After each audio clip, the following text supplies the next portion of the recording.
All these years, except for that pig, you're the one who talks the tallest tales. Good, I am entertained. Speaking of entertainment, wouldn't it be fun if I pluck your extra eye out for my snack? Guys, kalian tahu nggak kalau Presiden Cina Xi Jinping dalam pidato tahun barunya kemarin nih 2026, dia itu mengungkit sebuah video game berjudul Black Myth Wukong. Atau kalau kalian tahu karakter Kerasakti yang dulu suka tayang di TV lokal, nah ini adalah video game tentang karakter itu. Tapi kalian penasaran nggak? Kenapa sih Kerasakti aja sampai bisa bikin presiden negara besar seperti Xi Jinping, tapi dia sampai secara spesifik nyebutin judul video gamenya. Kalau kalian penasaran kenapa Xi Jinping sampai harus nyebutin itu judul game di pidato tahun baru, kalian jangan skip video ini. Tonton terus sampai selesai.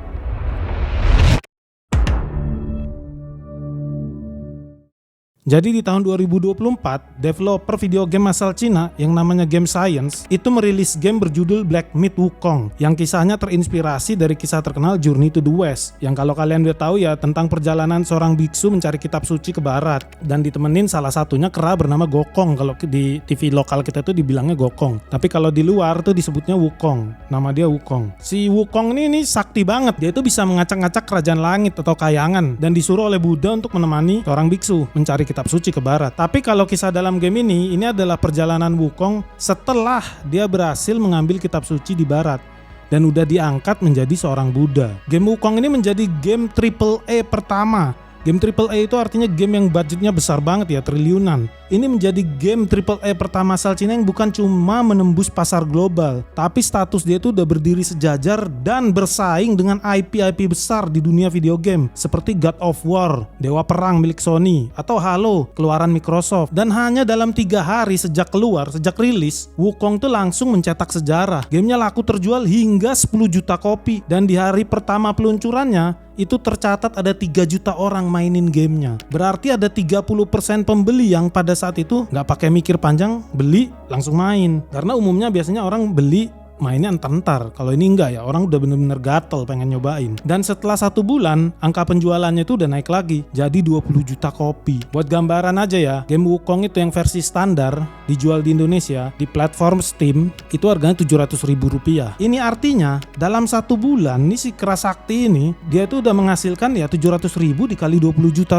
Hasilnya 14 triliun rupiah 1 bulan. Sementara untuk pembuatannya, developer game Black Myth Wukong ini dia tuh cuma ngeluarin dana 1 triliun rupiah. Ini artinya dalam 1 bulan Game Science udah cuannya itu udah 14 kali lipat. Bayangin lu kira-kira invest di mana ya bisa cuan 14 kali lipat dalam sebulan. Dan Black Myth Wukong ini bukan cuma sukses menggetarkan dunia video game ya dari angka-angka penjualannya. Dia juga sukses dapetin banyak penghargaan bergengsi, mulai dari cerita terbaik, game aksi terbaik, hingga game terbaik tahun ini versi Steam dan PlayStation. Tapi yang lebih gila lagi, ya kesuksesan Wukong ini bukan cuman berdampak di dunia kreatif di Cina aja. Dampaknya itu sampai ke industri pariwisata Cina. Kenapa? Ya karena orang jadi penasaran setelah main gamenya ya. Di dunia maya nih, di internet, orang-orang itu berbondong-bondong cari tahu tentang pariwisata di Provinsi Shanxi. Kenapa Provinsi Shanxi? Karena provinsi itu yang menjadi lokasi di dalam game Wukong. Akibatnya, pencarian lokasi-lokasi di dalam game itu di Provinsi Shanxi itu meningkat hampir 3.200% dibandingkan tahun sebelum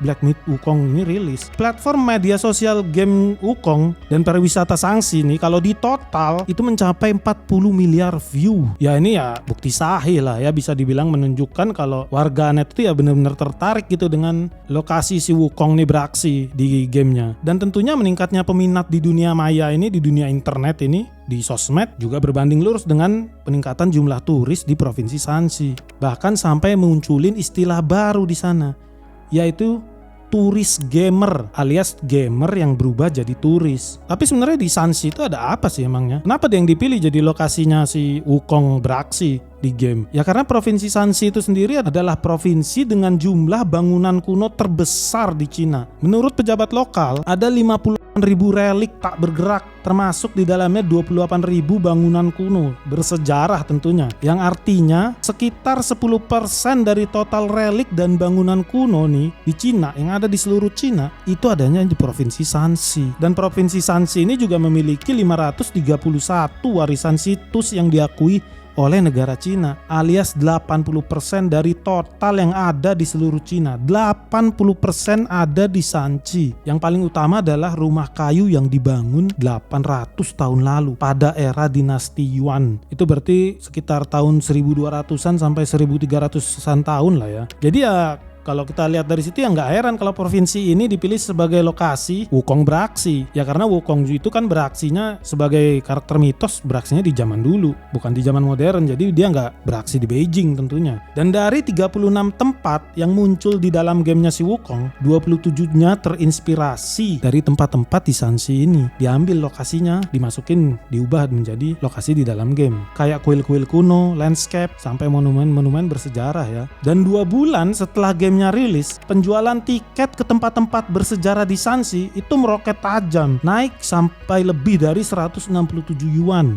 atau 387 miliar. Dan pendapatan ini tentunya bukan cuma dinikmatin tempat-tempat bersejarah ya, bukan cuma kuil-kuil kuno doang yang nikmatin, tapi juga hotel, restoran, rental kendaraan, retail ya, orang beli minum, beli makan ke Indomaretnya di sana. Dan ini tentunya membuat Shanxi itu menjadi salah satu spot tujuan utama turis, lokal maupun asing. Berbondong-bondong datang abis main gamenya Wukong, gue pengen lihat nih, ini tempat aslinya kayak mana sih?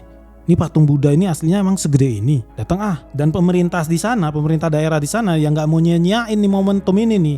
Pinter mereka langsung gerak cepet. Departemen Pariwisata dan Budaya Shanxi itu langsung bikin kampanye ya, kampanye pariwisata tentunya, yaitu kampanye jalan-jalan dengan Wukong di Shanxi. Gila, ini pinter banget sih. Namanya aja udah langsung dibawa tuh si Wukong. Lu pengen jalan-jalan sesuai tempat yang di gamenya si Wukong nggak? Datang ke sini, kita punya paket-paketnya. Dari kampanye ini ya, dari campaign ini, turis itu bisa mengunjungi 3 rute bertema tempat-tempat bersejarah yang muncul di dalam game. Jadi memang udah dipelajarin banget yang nongol di game yang mana dijadiin tempat wisata. Turis udah bisa ngunjungin tempat-tempat bersejarah yang ada di game itu selama 8 hari. Dan sejak kampanye ini dimulai nih, promosi ini dimulai, jumlah pengunjung ke situs-situs ini meningkat 22%. Dari yang sebelumnya 98.000 pengunjung menjadi 126.000 pengunjung dibanding sebelum campaign itu dimulai. Dan pendapatan dari turis meningkat 16%, dari 11 miliar menjadi 13 miliar rupiah. Salah satu tempat nih yang rame banget dikunjungin itu namanya Pagoda Sakyamuni, atau kalau orang lokal tuh lebih kenal dengan Pagoda Yingshan karena terletak di Kabupaten Yingshan. Ini adalah salah satu pagoda kayu tertinggi, kayu ya benar, terbuatnya dari kayu, nggak ada bahan yang lain, cuman kayu. Tingginya sampai 67 meter dan juga tertua di Cina. Pagoda ini dibangun pada abad 11 atau tepatnya tahun 1056 atau 970 tahun yang lalu nih, pas ya angkanya genep. Dibangun pada zaman dinasti Liao. Apa keunikannya pagoda ini nih? Pagoda ini dibangun menggunakan teknik sambungan sunmao yang artinya itu nggak pakai sekrup ataupun paku satu biji pun, dan menjadi salah satu keajaiban arsitektur serta peninggalan kayu kuno terpenting di dunia.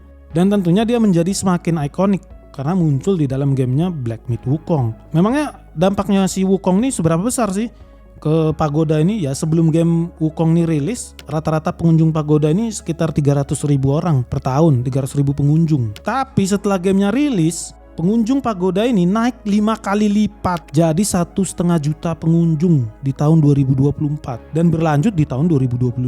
Gimana? Ngeri ya dampaknya ya. Cuman dari game, pariwisata Cina itu bisa naik tajam. Bahkan nih yang gak ada kaitannya dengan gamenya ya, pabrikan mobil asal Cina, ya lu tahu yang lagi naik daun, BYD, itu juga gak mau ketinggalan ngekor popularitasnya si Wukong ini. Mereka langsung jalin kerjasama dan rilis mobil dengan tema Wukong. Ini hampir mirip nih dengan waktu Subaru promosin mobilnya pakai komik populer Attack on Titan ya di Jepang di 2014 lalu. Bedanya ya kalau si Wukong ini mobilnya memang benar-benar dibentuk seperti dengan riasan-riasan. Kalau si Subaru mobilnya tetap polos. Jadi di sini kita bisa lihat ya, kalau industri kreatif nih kayak video game yang kita suka anggap buat anak-anak, konsumsi anak-anak, itu ternyata bisa mendorong industri-industri yang lain. Ya terutama tadi yang udah disebut pariwisata. Ya kalau pariwisata kedorong, ekonomi lokal tadi rental mobil, retail ya ikut kedorong. Dan tentunya pertumbuhan minat akan budaya dan sejarah yang muncul ya di video game itu, di industri kreatif itu ya ikut meningkat.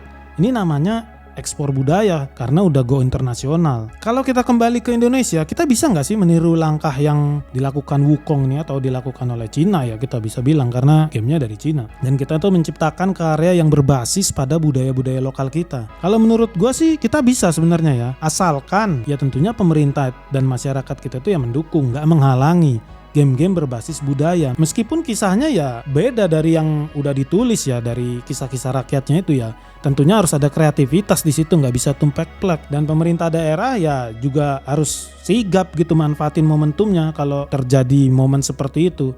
Dan langsung mempromosikan daerahnya. Meskipun kalau mempromosikan daerah ini untuk pariwisata sebenarnya nggak perlu event pun harusnya terus berjalan ya, terus-terusan. Pemerintah juga bisa mendukung karena industri kreatif kita ini kan sebenarnya masih ya jauh tertinggal kalau bisa dibilang ya. Jadi pemerintah juga bisa mendukung dengan kasih insentif bagi developer game lokal yang membuat video game berbasis budaya, bukan yang sebebas-bebasnya ya. Yang tentunya ada bisa jualan budaya lokal, bisa promosikan budaya lokal, bisa ekspor budaya lokal kita. Yang nantinya tentu meningkatkan soft power kita di dunia internasional. Karena sebetulnya kalau kita lihat Indonesia itu juga nggak kalah kalau dari segi bahan ya. Kita punya banyak kok kisah Ramayana Nusantara yang udah berbeda ya dari yang versi India. Mahabharata pun sudah versi Nusantara. Lalu ada Lagaligo. Lagaligo ini kisah asal Bugis ya, yang merupakan salah satu epos terpanjang di dunia. Bayangin, itu udah modal kuat banget sebenarnya. Lalu kita juga punya tokoh-tokoh seperti Gatot Kaca, Hanuman ya. Hanuman di India juga ada, tapi seperti yang gue bilang tadi ini versi Nusantara. Dan ini kan industri kreatif yang nggak perlu persis sama dengan apa yang ada di buku. Kita bisa bikin Hanuman versi Indonesia, murni versi Indonesia. Lokasi juga nggak perlu dipertanyakan ya, kita juga banyak banget lokasi-lokasi nyata yang sinematik, yang benar-benar enak dilihat di layar kaca ya. Borobudur, Dieng, Tanah Toraja, Raja Ampat ya nggak ada habisnya lah. Berarti modal dasar itu udah ada sebetulnya. Hanya tinggal niat untuk membuat sebuah karya yang berkualitas tinggi dan bersaing dengan brand-brand IP global seperti Wukong ini. Langsung bersaing dengan IP yang tadi udah gua sebut global. Karena kalau kita bisa nih menciptakan satu game AAA kelas global seperti Wukong, bukan cuma puluhan triliun yang dihasilkan, tapi ada banyak dampak lain seperti soft power, pariwisata, dan ekonomi lokal seperti yang tadi udah disebutin.